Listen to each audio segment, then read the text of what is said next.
Good morning to all. आज की class की शुरुआत हम करते हैं। और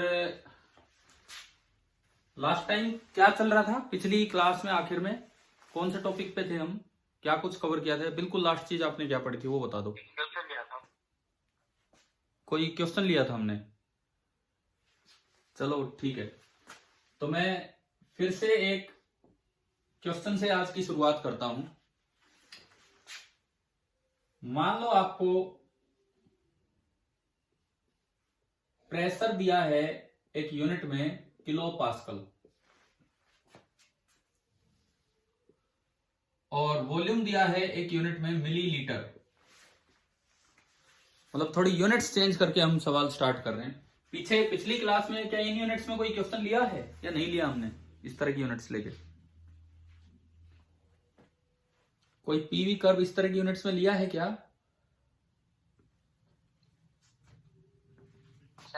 नहीं लिया तो देखो, सपोज इस तरह से यूनिट्स आ जाएं और आपको दिया जाए कि एक बार मैं पहला सवाल लेता हूं। रेक्टेंगुलर लूप दे रखा है, ये है ए, ये पॉइंट है बी, ये सी और ये डी, और ये एक साइक्लिक प्रोसेस है जो इस तरह से हुई है, A B C D and A. ये एक साइक्लिक प्रोसेस है। सवाल आ गया कि find the heat energy, find the heat energy, यहां पे होगा रिजेक्टेड बाय द सिस्टम। इस पूरी प्रोसेस में rejected by the system during the cyclic process. इस पूरी प्रोसेस में कितनी हीट एनर्जी सिस्टम ने रिजेक्ट की है, ये हमें बताना है। देखो मैं समझाता हूं आपको, सुनिए। फर्स्ट लॉ से ही हीट वगैरह निकलते हैं, तो हमारे दिमाग में एक ही चीज होनी चाहिए, FLOT, first law of thermodynamics. Delta Q that is equal to delta U plus delta W. अच्छा, इसमें कुछ वैल्यू देनी पड़ेगी, मैं वो नहीं मेंशन की है मैंने। सपोज ये 100 है, ये मान लो 200 है, ये 100 है और ये 300 है। ये कुछ वैल्यूज आपको दे दी, किस तरह का रेक्टेंगल बन गया है। और अब आपको ये निकालना है कि डेल्टा क्यू। अच्छा, अगर सिस्टम ने हीट रिजेक्ट की है तो डेल्टा क्यू नेगेटिव आएगा कि पॉजिटिव? बताओ। सिस्टम ने अगर हीट रिजेक्ट नेगेटिव आएगा, मान लो डेल्टा क्यू आ गया -50 जूल, तो हमारा आंसर हीट रिजेक्ट का होगा 50 जूल। वो डेल्टा क्यू साइन कन्वेंशन के अकॉर्डिंग नेगेटिव आया होगा। चलिए देखते हैं। सबसे पहली बात, समीर आप ही बताओ, समीर डेल्टा यू कितना होगा साइक्लिक प्रोसेस में? या और भी कोई बच्चा बताना चाहे, डेल्टा यू कितना होगा साइक्लिक प्रोसेस में? Zero. For a cyclic process initial state is equal to final state. तो u initial is equal to u final, ये एक स्टेट फंक्शन होता है, तो डेल्टा u आपका हो गया 0। ठीक है। डेल्टा w आपने पढ़ा होगा, this is equal to plus या minus area of PV loop. पढ़ा है हमने कि अगर पीवी लूप कोई बना के दे रखा है साइक्लिक प्रोसेस में, तो एरिया देखना है और उसका पॉजिटिव या नेगेटिव कर देना है। अच्छा, इस पर्टिकुलर डायग्राम में नेगेटिव होगा कि पॉजिटिव, ये कैसे देखना होगा? आप ए से बी गए, तो एक्सपेंशन हो रहा है। एक्सपेंशन के दौरान ये वर्क हुआ, ये वर्क पॉजिटिव है कि नेगेटिव है? ये वर्क पॉजिटिव है, पॉजिटिव। फिर इसमें कोई वर्क ही नहीं हुआ, आइसोकोरिक। फिर आप सी से डी आए, कंप्रेशन के दौरान ये सारा वर्क हुआ होगा, इसके नीचे जो है ये सारा वर्क, ये नेगेटिव वर्क है कि पॉजिटिव? नेगेटिव। तो नेगेटिव वर्क ज्यादा हुआ कि पॉजिटिव वर्क ज्यादा हुआ? नेगेटिव, यानी कि जो डेल्टा डब्ल्यू होगा that will B minus of area of loop. अच्छा, एरिया ऑफ लूप निकालना हमें, लेंथ इंटू ब्रेड्थ। देखो ये साइड इसकी कितनी है 200 minus 100, this is 100 kilo pascal. और ये साइड कितनी है, ये वाली साइड कितनी है 200 ml, मिलीलीटर। तो जो एरिया बनेगा वो तो लेंथ इंटू ब्रेड्थ बनेगा रेक्टेंगल का। तो लेंथ इंटू ब्रेड्थ आप करोगे तो एक तो बन रहा है 100 किलो पास्कल और एक बन रहा है 200 मिलीलीटर। अब इसको जूल में कैसे लेके जाएं वो हम सीखते हैं। इसको जूल में कैसे लेके जाएं, देखिए 1 kilo pascal that is equal to 10⁻³ pascal, और पास्कल होता है न्यूटन पर मीटर स्क्वायर। इसका मतलब जो 100 किलो पास्कल है, 100 किलो पास्कल वो हो गया 10⁻³ और 2 10⁵ न्यूटन पर मीटर स्क्वायर, 10⁵ न्यूटन पर मीटर स्क्वायर। एक साइड तो आई मेरे पास 100 किलो पास्कल। अब 200 ml की बात करूं, 1 मिलीलीटर का मतलब होता है 1 सीसी, सीसी मतलब सेंटीमीटर क्यूब। 1 ml या 1 सीसी एक ही बात होती है। 1 millilitre is 1 centimetre cube and 1 centimetre is 10⁻⁻² metre, तो उसका भी क्यूब, तो 10⁻⁻6 मीटर क्यूब, 10⁻⁻6 मीटर क्यूब।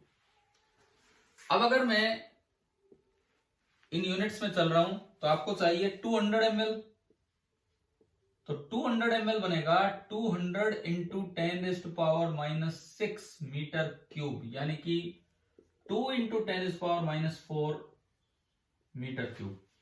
अब आप देखो वर्क डन कितना आया, इन दोनों का प्रोडक्ट, तो इसकी जगह तो ये लिख दो 10⁵ न्यूटन पर मीटर स्क्वायर इंटू इसकी जगह आप ये लिख दो 2 into 10⁻⁻4 metre cube. Metre square से मीटर क्यूब गया, ये आया 220 आगे 20, और यूनिट बचती है न्यूटन मीटर, और न्यूटन इंटू मीटर होता है जूल, यानी कि वर्क डन कितना आ गया, ऐसा यूनिट में आ गया वर्क डन कितना 20 जूल। ठीक है, अब आप फर्स्ट लॉ ऑफ थर्मोडायनेमिक्स लगाओ, डेल्टा क्यू ना डेल्टा डब्ल्यू नेगेटिव आएगा, इसके बाहर एक माइनस लगा है, तो इन सब के बाहर हमें एक माइनस लगाना होगा, ये यानी कि ये, तो वर्क आ गया -20 joule. Delta Q that is equal to delta U plus delta W, यानी कि जो डेल्टा क्यू है वो आया 0 -20, यानी कि -20 जूल। -20 जूल का मतलब है कि जो हीट आपने रिजेक्ट की है, सिस्टम ने जो हीट रिजेक्ट की है, उसका जो आंसर आएगा वो कितना आ जाएगा 20 जूल। हाँ भाई, इन यूनिट्स में अगर सवाल आए तो समझ आ गया है आपको कैसे करना है। ठीक है, आप इसे नोट कर लीजिए, मैं इसका स्क्रीनशॉट लेता हूं, आप इसको नोट कीजिए। कोई अगर डाउट लगे तो आप पूछ भी लेना चाहिए इसमें।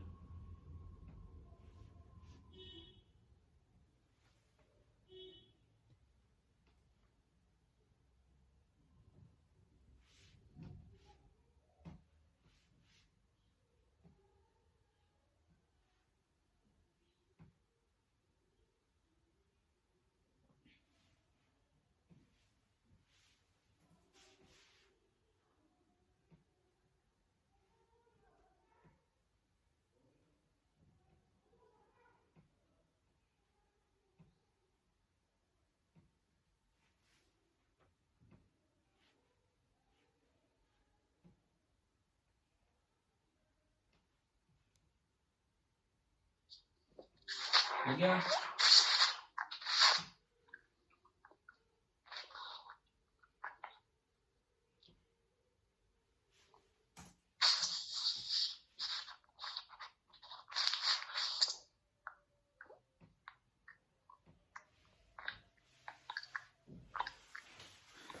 चले भाई आगे बढ़े। हो गया क्या नोट, बताओ।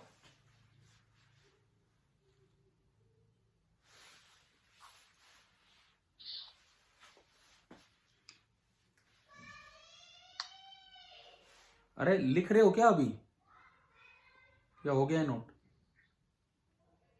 हो गया सर। ठीक है, अब देखो एक और सवाल लेते हैं साइक्लिक प्रोसेस पे। कई बार ना यूनिट इस तरह ना देके यूं दे देते हैं, यूं लिखा हुआ है 10⁴ न्यूटन पर मीटर स्क्वायर, ये लिख दिया आपको, ठीक है, और यहां लिख दिया वॉल्यूम लीटर में है, लीटर, ये 1 से 3। इस तरह से मैंने यूनिट चेंज की, मैं शेप भी चेंज करूंगा। शेप अब ये नहीं है, ये जो एरो लगा रखे हैं ये नहीं है, शेप कुछ मैंने ऐसी बना दी कि मैंने इस बाउंड्री में एक इलिप्स बना दिया। ये शेप नहीं है, ये केवल बाहर की बाउंड्री है,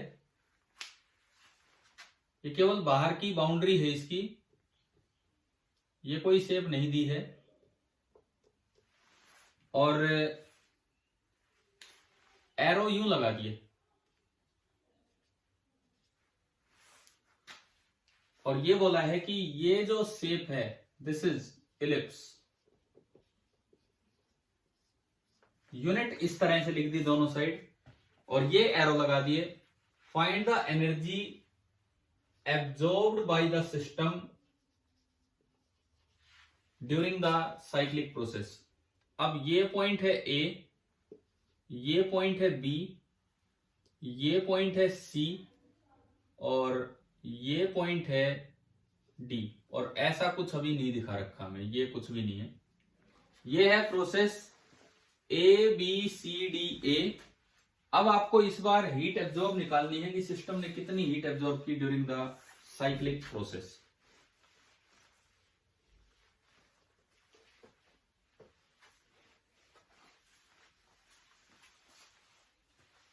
ये है हमारा अगला सवाल। मैंने कुछ यूनिट चेंज की, कुछ शेप चेंज की।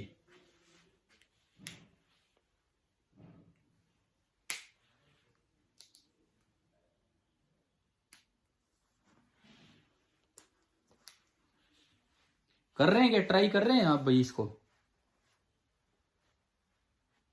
सर पाई ए बी वाला फॉर्मूला लगेगा क्या? हाँ वही लगेगा।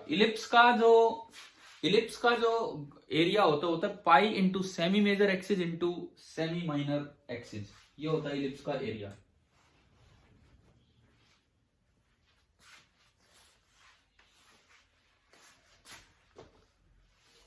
पहला काम तो मुझे यही कर लेना चाहिए, एरिया निकाल लेना चाहिए, उसके बाद कुछ काम आगे बढ़े। प्लस माइनस बाद में सोचते हैं, पहले एरिया निकालें इलिप्स का। अब ये जो ए है वो ए तो इतना होता है सेमी मेजर एक्सिस, और जो बी है वो बी इतना होता है सेमी माइनर एक्सिस। ये मैं इनको नाम आप कुछ भी लिख सकते हैं, इससे फर्क नहीं पड़ता है। This is capital A, capital B, capital C, capital D. ये जो प्रोसेस है ये मैंने इस तरह से बना दी है, ए बी सी डी ए, ये आपकी प्रोसेस है। हाँ भाई ए बताओ, स्मॉल ए कितना है, ये कितना है, ये पूरा कितना है? 1। हाँ ये पूरा 2 लीटर है, 3 से 1 2 लीटर, तो ये 2 लीटर का हाफ है, 2 लीटर का हाफ। अच्छा ये पूरा बताओ, ये पूरा कितना है, ये पूरा कितना है? 100 नहीं है। यूनिट देखो आप, यूनिट क्या लिखी हुई है, एक यूनिट का मतलब है 10⁴ न्यूटन पर मीटर स्क्वायर, तो ये हो गया 100 इंटू 10⁴ न्यूटन पर मीटर स्क्वायर, तो कंप्लीट है। और बी उसका हाफ होगा, तो डिवाइड बाई 2। आप एक बार बताओ कैसे यूनिट्स को पहचानना है, क्या ये समझ आ गया कि नहीं? हाँ भाई क्लियर हुआ? Yes sir. ठीक है, अब देखो 2 से 2 गया, 2 से 50। अब मैं थोड़ा यूनिट्स की तरफ जाऊंगा। पाई, ये तो 1 ही हो गया, तो ये आपका बना 5 पाई इंटू 10⁵। अब मैं यूनिट्स की तरफ जाता हूं, एक लीटर होता है 1 decimetre cube. 1 litre is 1 decimetre cube, और you can say 10⁻³ metre cube. ये कन्वर्जन हमें याद होना चाहिए। तो 1 लीटर की जगह 10⁻³ मीटर क्यूब हो गया, इनटू ये आगे लिखा है 10⁴ तो गया न्यूटन पर मीटर स्क्वायर। 1 मीटर स्क्वायर से मीटर स्क्वायर गया और न्यूटन इंटू मीटर जूल बन गया। 10⁻² बचा ये, यानी कि ये आपका आया 500 pi joule. Area of ellipse निकालना आ गया कि नहीं बताओ? हाँ भाई, यूनिट्स का ध्यान रखते हुए एरिया ऑफ इलिप्स आया समझ? कैसे निकाला हमने? Yes sir. ठीक है, तो अब प्लस माइनस की बात करो। ये जो वर्क हुआ है by the gas delta W, ये पॉजिटिव होगा कि नेगेटिव? जब आप इधर आए हो, जब आप इधर आए हो तो कंप्रेशन हुआ है। कंप्रेशन के दौरान तो ये वर्क हुआ, वॉल्यूम की तरफ देखना है।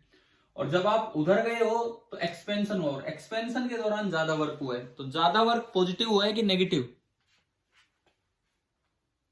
ज्यादा वर्क पॉजिटिव। इसका मतलब जो डेल्टा डब्ल्यू होगा that will be plus 500 pi joule. अच्छा, साइक्लिक प्रोसेस है तो डेल्टा यू आपका 0। तो आपने फर्स्ट लॉ लगाया delta Q that is equal to delta U plus delta W, और डेल्टा यू तो आपका 0 ही है, यानी कि जो डेल्टा क्यू होगा वो वर्क डन के बराबर आ गया, और ये आया 500 पाई जूल। पाई की वैल्यू 3.14 आप रख सकते हैं, यानी कि एनर्जी एब्जॉर्ब ना पॉजिटिव आया है। हाँ, तो एब्जॉर्ब बोलेंगे हम, पॉजिटिव आया। एनर्जी एब्जॉर्ब, सिस्टम ने जो एनर्जी एब्जॉर्ब की है वो है 500 इंटू 3.14 जूल। आप मल्टीप्लाई कर सकते हैं, आप पाई में भी छोड़ सकते हैं, ऑप्शंस पे डिपेंड करता है। तो जस्ट यूनिट चेंज की, शेप चेंज की, उससे कैसे हमारा तरीका चेंज हुआ वो मैंने आपको समझा दिया है। ठीक है, आप कीजिए वही इसको नोट।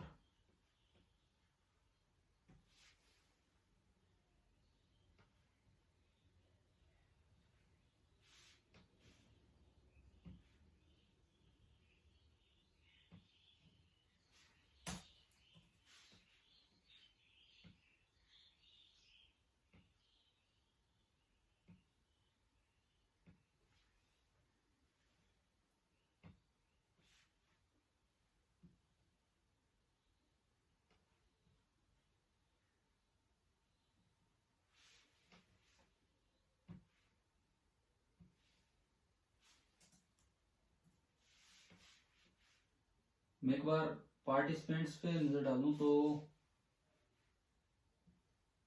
ये दिखा रहे हैं 15, 2 मेरे हटा दो 13, और विवेक एंड विकास है कि नहीं है? 13 + 1 14, 2 शाम को आते हैं 16। अब 2 और कौन रह गया? आज 2 एब्सेंट चल रहे हैं। देव नहीं दिख रहा है तो इसमें, और कौन एब्सेंट है? मुकुल और देव, 2 बच्चे एब्सेंट है। चलो ठीक है, जैसा भी है। चलिए हम आगे बढ़ते हैं इसमें। देखो, मैंने आपके लिए वो एचसीवी का एक असाइनमेंट बना के दिया है। एचसीवी की सारी प्रॉब्लम्स, लॉज ऑफ थर्मोडायनेमिक्स की देख लिया आपने? वो ग्रुप पे डाला था आपके लिए, है ना? जिस दिन आप स्कूल आएंगे आपको हर बार की तरह वो मिल जाएगा। काफी प्रॉब्लम्स है उसमें। अच्छा, अभी इस चैप्टर में इंजन हम कल से स्टार्ट करेंगे। इंजन पढ़ना, इंजन स्टार्ट नहीं करेंगे, इंजन पढ़ना कल से स्टार्ट करेंगे। तो वो तो काम कल से स्टार्ट हो जाएगा। बाकी आप बाकी क्वेश्चंस अपने ट्राई करना स्टार्ट कीजिए। मैंने आंसर्स के साथ आपको दिए हैं जो एचसीवी के आंसर थे, और 2-3 दिन में पूरा करके फिर हम केटीजी की तरफ चलेंगे, काइनेटिक थ्योरी ऑफ गैसेज, जो थोड़ा छोटा पार्ट है इससे, और फिर आपका हीट एंड थर्मो पूरा हो जाएगा। क्योंकि मेरे आने से पहले आपने थर्मल प्रॉपर्टीज ऑफ मैटर तो पढ़ ही रखा है। समझ आ रहा है कि नहीं आ रहा है ये थर्मोडायनेमिक्स? अच्छे से आ रहा है? ये बताओ, ढंग से आ रहा है भाई जो चीजें मैं पढ़ा रहा हूं यहाँ? मुझे और कोई शक नहीं है, बस इसीलिए पूछना पड़ता है कि ये कह रहे हैं कि होमवर्क क्वेश्चन के आंसर बता दो। कौन सा दिया था होमवर्क क्वेश्चन? Open container. हाँ सर वही था। सुनो, ओपन कंटेनर वाला, चलो मैं फटाफट बताता हूं। आप मुझे क्वेश्चन बताओगे क्या वैल्यूज दी थी उसमें। एक ये ओपन कंटेनर है तो इसमें भी एयर है, बाहर भी एयर है, इस तरह का कुछ था। इनिशियल टेम्परेचर दिया था, जो रूम टेम्परेचर है वही होगा शायद, जो मुझे याद आता है। कितना दिया था आपको? 300 केल्विन। ठीक है। जो गैस कंटेनर के अंदर है, बाहर का मुझे कोई मतलब नहीं, जो गैस मॉलिक्यूल्स कंटेनर के अंदर हैं, पहले पार्ट में मैंने आपसे पूछा था कि इन मॉलिक्यूल्स में कितना डेल्टा यू होगा, है ना। फर्स्ट पार्ट ये था, पहला पार्ट था डेल्टा यू क्या होगा अगर आपने इसको गर्म करके और इसका टेम्परेचर फाइनल, शायद ये वैल्यू हमने ली थी 500 केल्विन, है ना भाई, यही था सवाल। यही था। ठीक है। टेम्परेचर चेंज होता है तो हम क्या पढ़ते हैं, यू चेंज होगा कि नहीं होगा? अभी तक जितने भी सिस्टम पढ़े, यू का फॉर्मूला हम लगाते हैं F/2 nRT। तो टेम्परेचर चेंज होने पे यू चेंज होता है कि नहीं होता है? होता है सर। लेकिन होता है, लेकिन वो सारे क्लोज्ड सिस्टम थे, उनमें पिस्टन से गैस रुकी हुई थी। यहां तो कितनी भी गैस बाहर जा सकती है, कोई फर्क ही नहीं पड़ता उससे। तो ऐसे में आपको क्या करना होगा, सुनो। सबसे पहली बात, जब ये ओपन टू एयर है तो यहां भी एयर बाहर भी एयर, तो एटमॉस्फेरिक प्रेशर ही यहां का प्रेशर रहेगा, प्रेशर में कोई फर्क नहीं आएगा विद हाइट, बिकॉज ये लिक्विड नहीं है। एयर की डेंसिटी इतनी कम होती कि विद हाइट कोई डिफरेंस नहीं आता, जो बाहर का प्रेशर है वही अंदर का प्रेशर। तो पहली चीज, P initial and P final they both will be equal to P atmosphere. बताओ ये बात समझ आई कि नहीं आई? ठीक है। दूसरी बात, हमने बोला कि कंटेनर के अंदर जो एयर है, भाई कंटेनर का वॉल्यूम 5 मीटर क्यूब, तो यहां जो एयर है उसका वॉल्यूम तो फिक्स है, एयर का अपना कोई वॉल्यूम थोड़ी होता है, कंटेनर का वॉल्यूम फिक्स है। तो जो एयर इसके अंदर है, V initial and V final they both will be equal to V container. ठीक है। अब मैं U इनिशियल लिखूं, U initial F/2 n initial लिखना चाहिए, क्योंकि मुझे नहीं पता बाद में कितने मोल्स इसके अंदर हैं, कुछ बाहर गए कुछ अंदर आए। N1 RT initial. U final में लिखूं F/2 N final RT final. एक बार बताएं, क्या ये समझ आ गया कैसे लिखा है? ठीक है। आइडियल गैस इक्वेशन कहती है कि NiRTi को आप लिख सकते हैं P initial into V initial, क्योंकि PV इक्वल टू nRT होता है। और आइडियल गैस इक्वेशन कहती है कि N फाइनल RT फाइनल को आप लिख सकते हैं P final into V final. ठीक है। तो अब अगर आप डेल्टा U निकालें, delta U final minus U initial, F degree of freedom तो बाहर आ गया, अंदर बचा P final V final minus P initial V initial. और आप इधर देखो, P इनिशियल P फाइनल के बराबर है V इनिशियल V फाइनल के, तो अगर आप प्रोडक्ट कर दें तो P initial into V initial is equal to P final into V final, और इसका इसमें यूज करें तो बताओ डेल्टा U कितना आ गया? 0। तो ओपन कंटेनर तो बहुत ही अलग है, जो हम सारे सवाल करते हैं उनसे, इसलिए आपको सोचने के लिए एक सवाल दिया था कि जो नहीं किया उस तरह का काम। किसी बच्चे ने, देखो यार, मेरे अगले दिन हो सकता है जैसे आज याद नहीं रहा, आपने याद दिलाया कि होमवर्क क्वेश्चन जरूर आप याद दिलाया करो। किस किस ने ट्राई किया था? आंसर ही आया नहीं आया कोई बात नहीं, किस किस ने ट्राई किया था? आंसर आया था? 0 आया था आंसर या नहीं आया? 0 सोचा था 0। चलो ठीक है, ठीक है, अगर दिमाग में आया भी तो भी बहुत अच्छी बात है। ये इस तरह से होना था। अब आता है इसका सेकंड पार्ट, एक बार वो आप मुझे याद दिलाओ क्या था। कुछ नंबर ऑफ मोल्स दे रखे थे इनिशियल, कितने? 5000। 5000।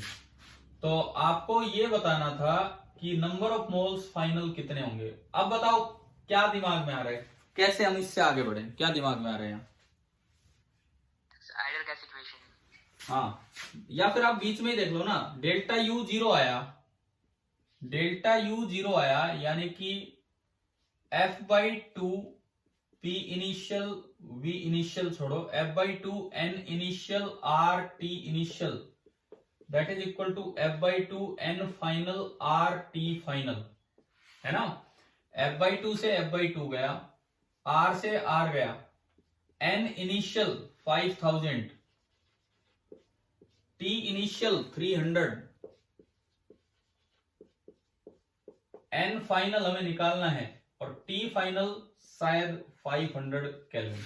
तो अगर आप यहां से देखें केल्विन केल्विन कटा, 5 से 5 कटा, तो एन फाइनल आ गया 3000 मोल। इतने मोल आपके बचे हैं। अभी बताओ कि आपको ये ओपन कंटेनर, उनसे थोड़ा अलग सवाल, ओपन कंटेनर क्या ये समझ आया कि नहीं आया? हाँ जी भाई, क्लियर है ना? हाँ ठीक है, ठीक है। तो आप इसको भी अच्छे से नोट कीजिए, दिमाग में होनी चाहिए ये कॉन्सेप्ट्स भी।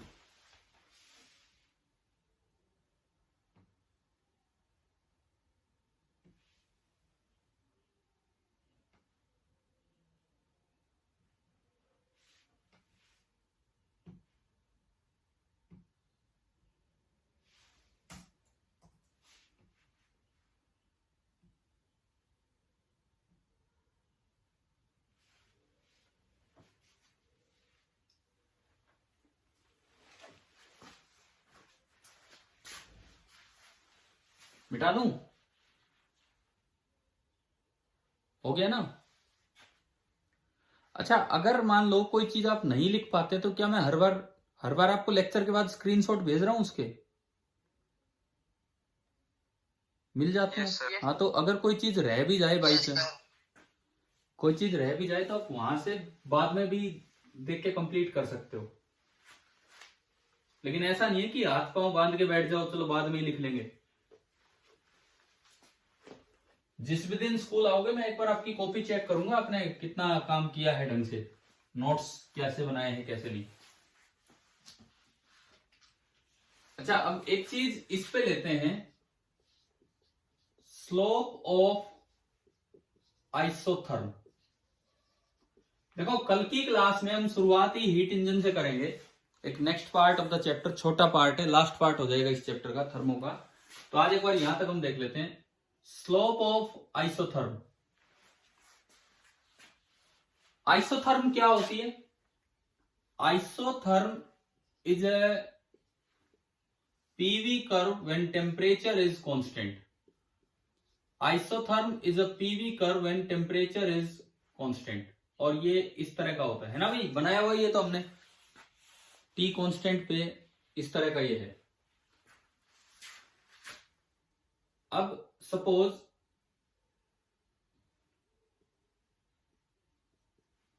आपको ये दे दिया कि प्रेशर है 5 पास्कल, ठीक है। यहां पे वॉल्यूम हमें नहीं पता, ये वी नॉट है, ये वी नॉट है। और सपोज आपको ये दिखा रखा है कि अगर आप यहां टेंजेंट डालते हैं, अगर आप यहां टेंजेंट डालते हैं, तो ये जो एंगल बनता है, this angle is 27 degree, this angle is 27 degree. हम क्वेश्चन की तरह ही लें कि फाइंड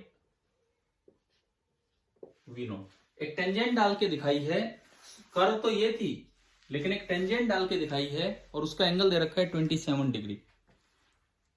तो आपको ये वी नॉट बताना है क्या होगा।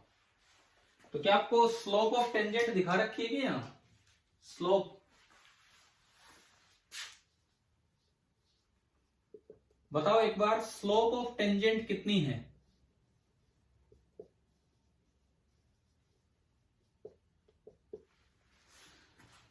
किसी लाइन की स्लोप क्या होती है, कितनी है? 10 153। हाँ देखो, ये वाला एंगल आपको देखना होता है, ये वाला एंगल, आगे वाला एंगल। तो tangent of 180 degree minus 27 degree, tan 180 minus theta कितना होता है बताओ? माइनस टेन थीटा या प्लस टेन थीटा? माइनस हाँ, ये जिस क्वाड्रेंट में गया वहां पे टेन नेगेटिव है, सेकंड क्वाड्रेंट में। टेन 27 डिग्री याद किया है आपने कभी फिजिक्स के लिए? मैथ्स में तो नहीं याद करवाते हैं। देखो फिजिक्स के लिए ये कुछ वैल्यूज होती हैं, approximate values. tan 27 degree is nearly half and tan 63 degree is nearly 2।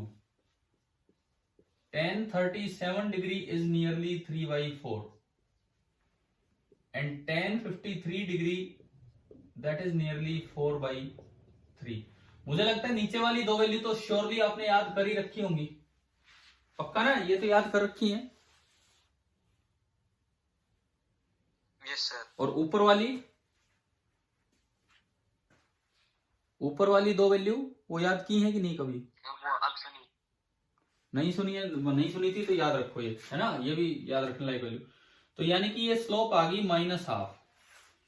अच्छा, अब एक आइसोथर्म की इक्वेशन क्या होती है? सबसे पहले मैं उस पर चलूं। Equation of isotherm, PV is equal to constant, क्योंकि एनआरटी जो है, एनआरटी वो आपका कांस्टेंट होता है। PV is equal to constant. मैं इस इक्वेशन को दोनों साइड V के रेस्पेक्ट में डिफरेंशिएट करूं, differentiating both sides with respect to volume, तो ये बनेगा d/dv ऑफ PV, और कांस्टेंट का डिफरेंशिएशन कितना? 0। कांस्टेंट का जो डिफरेंशिएशन है दैट इज 0। एक बार टाइम देखता हूं कितना बचा है। ठीक है, ये सवाल तो हो जाएगा, ये वाला पार्ट। आगे देखो, यूवी रूल लगाना आता है हमें? यूवी रूल डिफरेंशिएशन का, अरे बोलो जल्दी बोलो। First function as it is into differentiation of second function का differentiation plus second function as it is into differentiation of first और इज इक्वल टू 0। बताएं इससे वो समझ आया कि नहीं आया आपको? Yes sir. dv/dv 1 होगा, तो p into 1 is equal to -v into dp/dv। और यहां से अगर आप देखते हो तो dp/dv आ गया -p/v, और dp/dv होता है स्लोप, dy/dx होती है स्लोप ऑफ टेंजेंट। स्लोप को हम अक्सर m से रिप्रेजेंट कर देते हैं, तो m ऑफ टेंजेंट की वैल्यू आ गई -p/v। स्लोप ऑफ टेंजेंट की वैल्यू ये होती है किसी भी आइसोथर्म पे। आप इसे एक फॉर्मूले की तरह याद कर सकते हैं इस तरह के सवालों के लिए। अच्छा, अब ये लगाएं हम इसमें, अब ये वाला पार्ट आगे बढ़ाएं, तो बताओ क्या बनेगा? स्लोप कितनी है इसकी, टेंजेंट की? -हाफ। डायरेक्ट, अगर आपको डायरेक्ट ही रिजल्ट याद है तो m बराबर -p/v फॉर्मूला लगा दो। m आपने देख ली, m है -हाफ बराबर -p कितना है यहां इस जगह, इस एक पॉइंट पे p कितना है? 5 पास्कल। SI यूनिट में चल रहा है ये, SI यूनिट में, अपॉन v आपका यहां पे कितना है? v0, और ये भी SI यूनिट में चलेगा, मीटर क्यूब। माइनस से माइनस कट गया, तो यहां से v0 की वैल्यू कितनी आ रही है? v0 की वैल्यू कितनी आई? 10 मीटर क्यूब। बताओ भाई, समझ आया कि नहीं आया?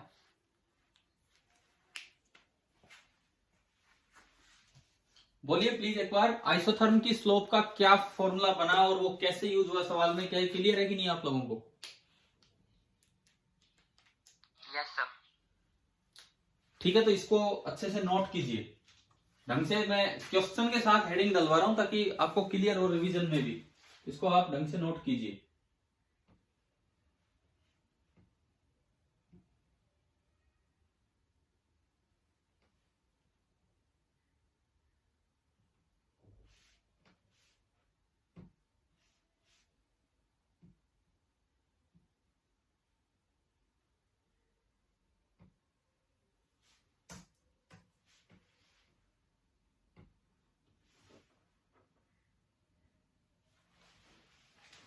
अब 1 मिनट बचा है, लास्ट 1 मिनट।